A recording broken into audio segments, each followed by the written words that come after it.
Goeienaand en baie welkom by nog 'n episode van Praag TV. As jy nog nie op die kanaal ingeteken is nie, maak gerus so en klik sommer op die klokkie om kennisgewings van toekomstige video's te ontvang. Nou vanaand se onderwerp is herbeleef ons die middeleeue. Nou dis 'n onderwerp wat my al 'n geruime tyd boei. Toe ek op universiteit was, het ek onder andere Middel-Nederlands bestudeer.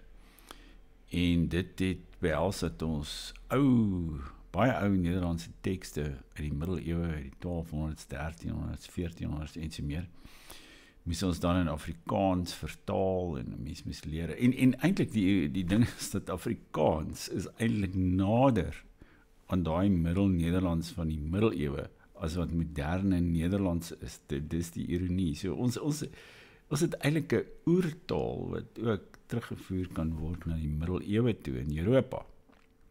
Maar daar's ook ander dinge wat my nou onlangs getref het. Ek sal nog 'n bietjie verder vertel.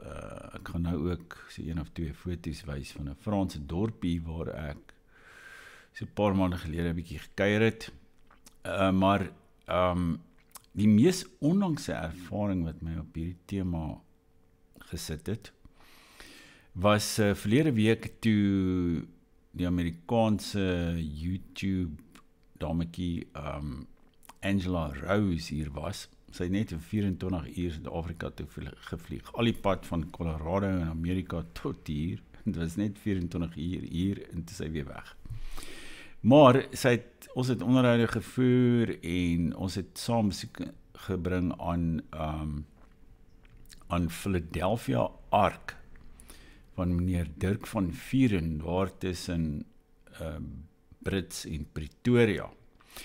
En daar woon so 'n paar honderd blanke mense, meestal Afrikaners, wat nie meer in staat is om al eie in die formele samelewing, of liewer om formele behuising te bekostig nie. En hulle word ook daar gevoed in 'n soort buitelug eetsaal, en hulle bly in sulke houthuisies wat ook onderhou word deur meneer Van Vuren en sy span. Wel, almal werk saam binne in hierdie soort gemeenskap. Dit herinner my bietjie, ek was nog nooit in Israel op 'n kibbutz nie, maar dit het baie die gevoel, soos wat ek nou al gehoor en gelees het van 'n kibbutz in Israel. Mense produseer hulle eie kos daar, hulle werk saam, hulle help mekaar, en daar word eintlik geboer op jy weet, so 34 hektaar grond, maar ook baie ander dinge geproduseer. Hulle het selfs 'n motor herstel, hulle kan 'n bakwerk herstel, atelier daar, en daar gaan 'n hele klomp dinge daar aan. Want die meneer Dirk van Vuren is 'n ingenieur en hy het hierdie hele ding uitgedink. En dit het my so 'n bietjie laat dink aan dat dit eintlik soos 'n kasteel is, want daar's 'n gemeenskap wat daar binne woon en hulle is amper selfgenoegsaam. En hulle beskerm mekaar teen dit wat daar buite aangaan. En blykbaar is daar 'n ontsettende klomp inbrake en rooftogte wat buitekant rondom hulle plaasvind, maar dit raak hulle nie. Daar word nie op hulle sulke rooftogte uitgevoer nie, daar word nie by hulle ingebreek nie. Onder andere, meneer Dirk van Vuren, hy het 'n soort geestelike metode en hy het gebid daaroor, en hy het ook die 4 hoeke van die stuk grond gesalf met olyfolie of iets van die aard, en hy glo vas dat daar 'n soort goddelike teenwoordigheid daar is, en daarom word hulle nie aangeval nie. Maar dit het my ook toe laat dink aan die gedagte van die kasteel van die middeleeue, en natuurlik as 'n mens soos ek nou heelwat rondgereis het in Wes-Europa, selfs Oos-Europa en Rusland en waar ook al, dan kom jy onder die indruk dat daar hierdie ongelooflike klomp geboue bestaan nog steeds, en strukture uit die verlede, uit die middeleeue, honderde, selfs duisende jare gelede, Daar's nog van die Romeine se bouvalle en so meer wat natuurlik nog steeds staan. Trouwens, ek het gelees dat die Romeine het beter beton gehad as ons vandag, want hulle het 'n spesifieke manier gehad om beton te meng. En dit het veroorsaak dat die beton omtrent vir altyd hou, want dit het nooit heeltemal uitgedroog en begin verkrummel nie, terwyl blykbaar moderne beton hou omtrent maksimum 50 tot 100 jaar en dan begin dit verkrummel, dan begin dit kraak en verkrummel. Terwyl die Romeine van hulle strukture wat hulle gebou het is al 2000 jaar oud en gaan nog 2000 jaar oud, omdat hulle 'n spesifieke manier gehad het om hulle beton te meng. Maar dit nou net so terloops. Ek kan sommer hierso, nou, hier is 'n Franse kasteel, tipiese soort kasteel, ek weet nie eens wat die naam daarvan is nie, sommer 'n prentjie wat ek op die internet gekry het, maar daar bestaan werklik so 'n kasteel en ek kan waarskynlik 'n hele relaas daaroor aanbied as ek nou daarvoor gaan soek. Maar in Frans noem hulle dit 'n château fort. Nou, dit teken 'n versterkte kasteel. Dit is eintlik meer soos 'n vesting, in 'n gewone wat hulle 'n kasteel in Frans noem is 'n château, wat meer soos 'n herehuis of 'n paleis is. Maar hierdie soort vestings of versterkte kastele het natuurlik 'n dubbele funksie gehad. En ek het trouens toe bietjie gewonder daaroor en ek was bietjie lui en toe vra ek sommer vir Grok om my te vertel van waarom daar kastele in die middeleeue was. Goed, so ek dink nou, en dis is my baie lekker om met hierdie kunsmatige intelligensie te kan praat in Afrikaans, want as jy hier buite gaan, dan is daar baie mense wat nie met jou Afrikaans wil praat nie, maar die masjien praat daarom altyd Afrikaans met jou terug.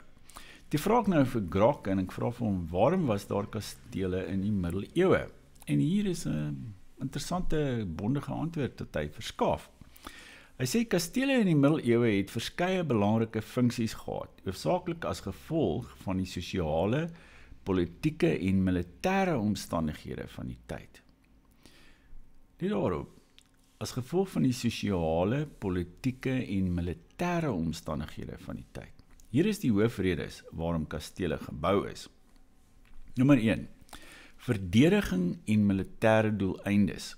Kastele was primêr militêre vestings om gebiede te beskerm teen invallers, soos vyandige leers, plunderaars of naburige heersers.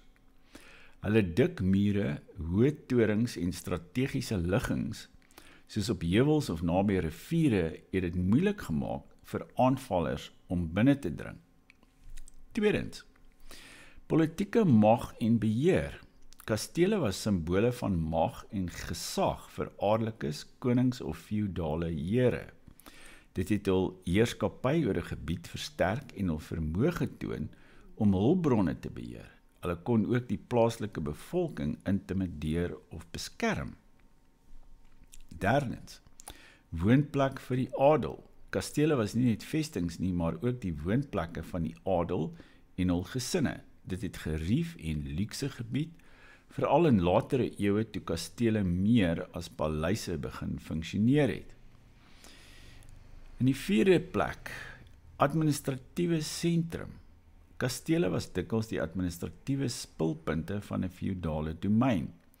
Belasting is daar ingevorder, regspraak is uitgevoer en belangrike besluite oor die bestuur van die land is geneem.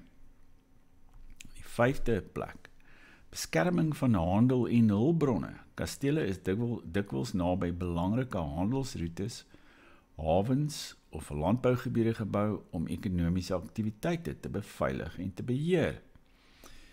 En dan in die sesde plek, toevlugsoord in tye van krisis. In tye van oorlog of opstand kon die plaaslike bevolking soms in die kasteel skuiling soek, veral as dit die enigste versterkte struktuur in die omgewing was. Kortom, kastele was multifunksioneel en het 'n sentrale rol gespeel in die feudale samelewing van die middeleeue waar veiligheid, mag en beheer sleutelbelange was. Ja, as ons dink vandag hoe ons leef en woon in Suid-Afrika, dan is ons terug in die middeleeue, want veiligheid is die primêre kwessie vir omtrent almal in die land. Jy dink altyd eers aan jou veiligheid, aan inbrake, aan rooftogte, aan aanvalle en alles wat daarmee saamgaan. Want ek is bevrees die staat wat ons gehad het, hy het natuurlik oor die afgelope 30 jaar verval en hy kan jou nie meer beskerm nie. En daarom is ons nou op onsself aangewese en hier in die noorde van Johannesburg waar ek nou woon, hulle het seker honderde kilometers van mure gebou. Presies soos in die middeleeue, behalwe dit word nou so half op 'n postmoderne manier gedoen van, jy weet jy noem dit nou 'n landgoed of iets en dit het een of ander Italiaanse naam of jy weet Franse naam of en daar so klein, dit is 'n bietjie soos 'n Disney wêreld of iets daar binne. Jy weet daar word nou voorgegee, dit is nou 'n speel soort wêreld wat jy nou daar binne beleef in die argitektuur en die boustyl en al die tipe goed. Maar dit is eintlik in wese is dit 'n kasteel, want die mense wil daar veilig wees, hulle wil mure hê en elektriese heininge en wat ook al, sodat hulle veilig kan voel. En daar binne is daar ook hierdie dinge oor administrasie en beheer en wat ook al, dit funksioneer presies so, want daar binne vind daar administrasie plaas en daar word dienste gelewer en wat ook al, en daar's 'n bepaalde verhouding met die munisipaliteit en so meer, en ek weet nou onlangs het van hierdie veiligheidsbuurte begin om die robotte of verkeersligte in die omgewing aan te neem, sogenaamd. Want die munisipaliteit self beskik nie meer oor die vermoë om die verkeersligte te onderhou nie. En nou moet hierdie privaat kastele dit namens die munisipaliteit begin doen. En as ons nou dink aan iets soos Orania of Kleinfontein, dis presies dit ook. Kyk, Orania, sover ek weet, beskik nie oor 'n muur daar rondom nie. Maar sodra die vyandigheid teenoor Orania toeneem en daar begin om, jy weet, fisieke dreigemente uitgevoer te word teen Orania, gaan hulle genoodsaak wees om een of ander vorm van omheining of om mure ruimte te skep. En dan gaan dit 'n klassieke kasteel word, net soos wat Kleinfontein reeds is en soos wat hierdie Sweterjoel vestings en landgoedere en jy weet geboue en veiligheidsbuurte en wat ook al wat daar reeds in Gauteng en natuurlik in die Wes-Kaap en in Natal en Durban en ander omgewings bestaan. So ons die hele spelreëls al die spelreëls van die samelewing het eintlik verander. Daar is nog plekke in die wêreld, lande, jy weet jy kan in of state in Amerika, ek het onlangs gelees, jy kan sê maar in Nuwe Engeland in die VSA, in Vermont of Maine, New Hampshire, daai tipe plekke waar mense ook baie liberaal stem, want hulle word geensins bedreig nie. Daar's 'n 95% blanke bevolking in daardie klein state en daar's geen misdaad nie. Jy kan jou motor in die winter parkeer hulle by die supermark en dan los hulle sommer hulle motor aan dat hy nie koud word nie. Dan leier die motor daar buite, enigiemand kan daar inklim en wegry, maar dit gebeur nie, want daar is genaamd geen misdaad nie, maar veral in Europa natuurlik met migrasie en alles wat daarmee saamhang, het die omstandighede drasties verander en is daar nou stede en gebiede in Europa wat amper ewe onveilig as in Suid-Afrika is, alhoewel dit is nou die graad van onveiligheid hier is natuurlik ons 'n soort van die wêreldkampioen wat dit betref. Maar dis baie interessant hierdie soort kastele en ommuurde omgewings wat honderde jare, eeue lank bestaan het en wat 'n hele beskawing voortgebring het. En in ons lese in Middel-Nederlands, ons moes 'n klomp boeke lees en wat ook al, en boeke vertaal, en Reinhard die Vos uit die middeleeue in Middel-Nederlands. Maar ek weet in die een se werkstuk wat ek destyds gedoen het, toe het hulle gesê, daar was 'n soort beroemde frase in die middeleeue of aanhaling uit een of ander middeleeuse geskrif wat sê, sommige bid, sommige veg en sommige boer. En dit is die 3 aktiwiteite wat allerbelangrik is. Dit is om te boer, dit is om voedsel te produseer, om te bid, wel, die mense natuurlik was die middeleeue sterk Christelike samelewing. Sommiges het gebid en daar was natuurlik die monnike en die kloosters en so meer wat hulle heeldag daarmee besig gehou het, alhoewel die klooster self was ook eintlik plekke waar 'n klomp aktiwiteite plaasgevind het en waar mense ook kos geproduseer het en voedsel bevoorberei het en wat ook al. Trouwens, ek sal dit sommer hier noem, ons is besig om 'n boek voor te berei wat binnekort waarskynlik gaan verskyn, wat uit Nederlands vertaal is 'n moderne, eie-tydse Nederlandse roman wat in die middeleeue plaasvind. En dit is absoluut fascinerend.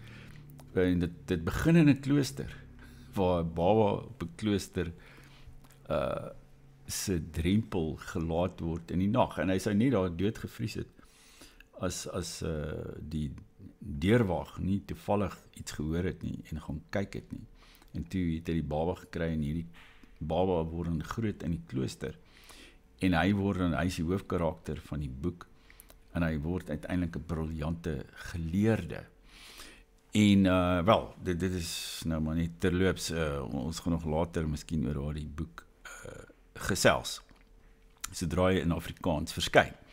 Maar nou, as ons nou praat van hierdie plekke, die kastele, daar was ook, terwyl ek nou 'n paar maande gelede in Europa was, en onder andere in Frankryk, het ons, ek weet nie of ek dit hier al genoem het nie, maar ons het 'n plek besoek, die Delwelbos, waar ons mense, blankes uit Suid-Afrika, in die Eerste Wêreldoorlog, omtrent tot die laaste man teen die Duitsers geveg het.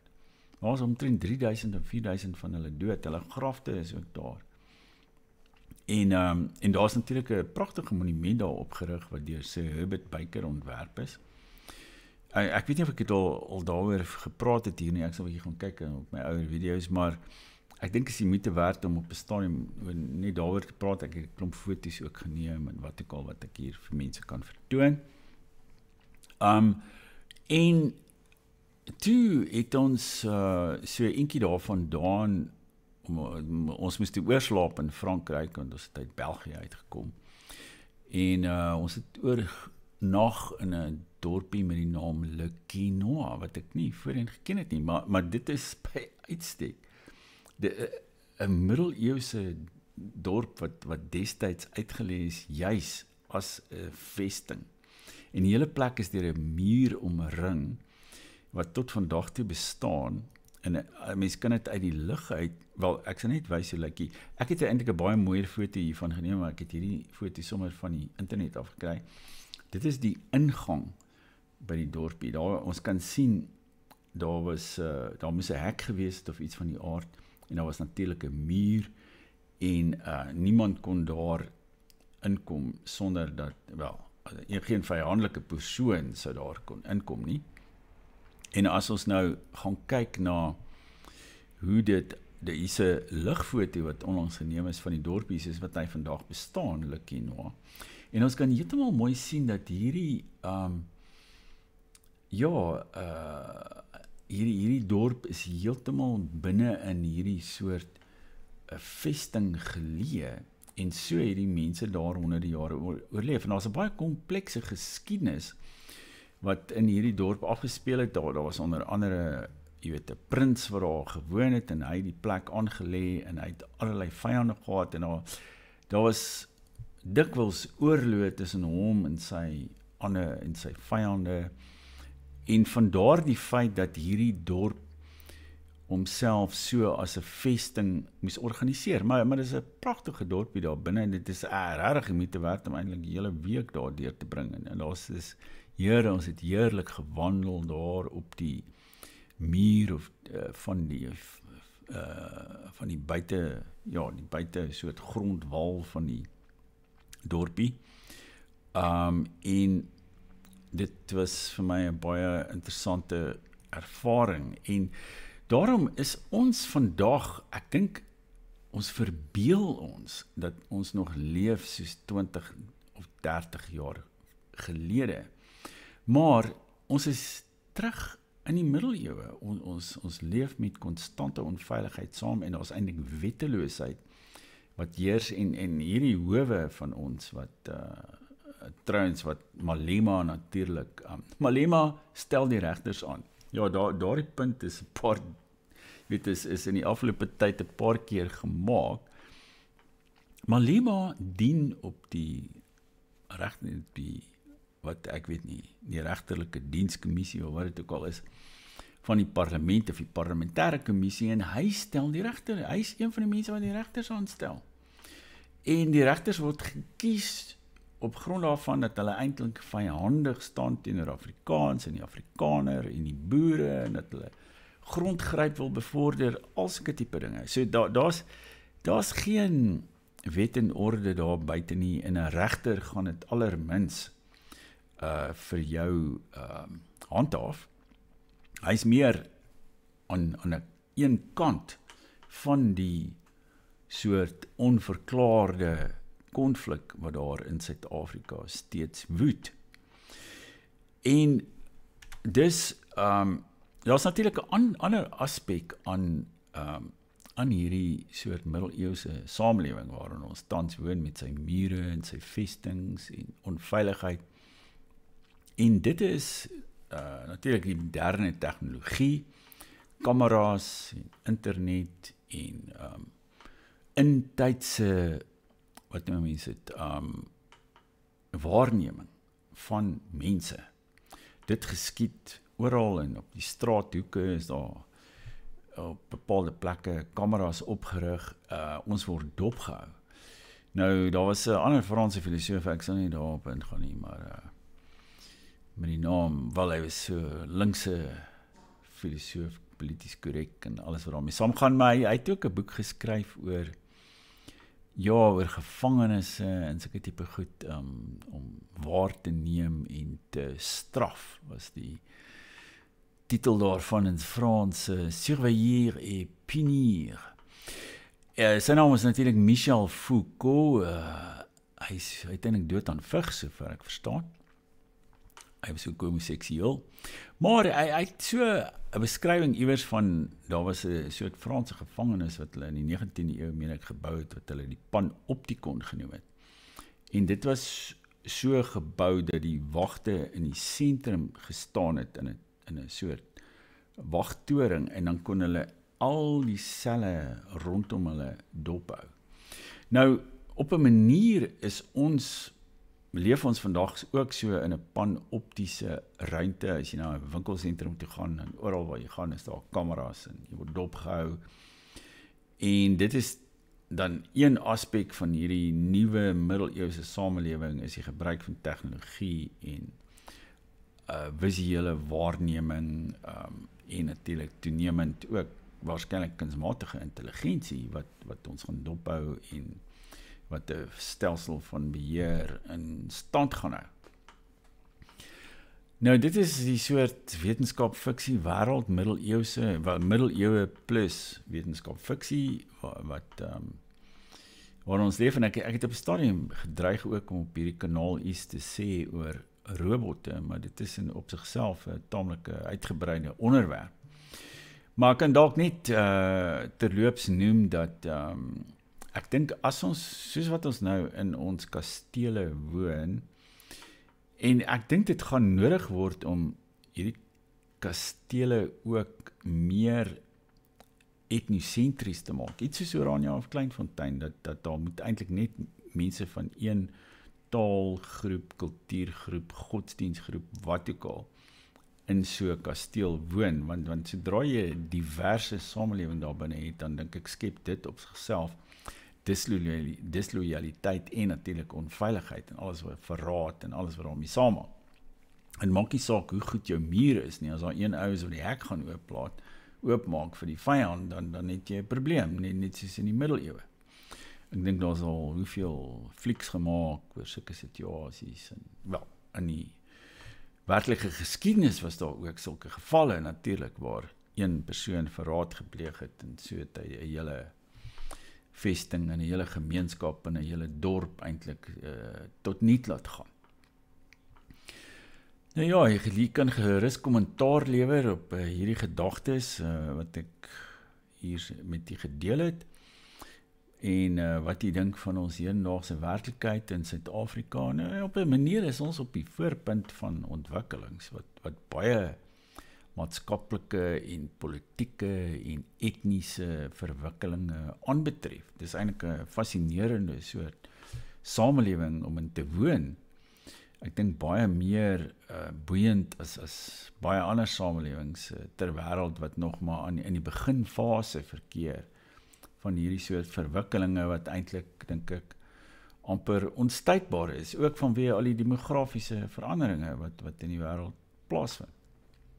Maar lewer gerus hieronder kommentaar, en as jy nog tot hier gekyk het, moenie vergeet om in te teken nie, en dan volgende keer dan maak ons weer so. Totsiens.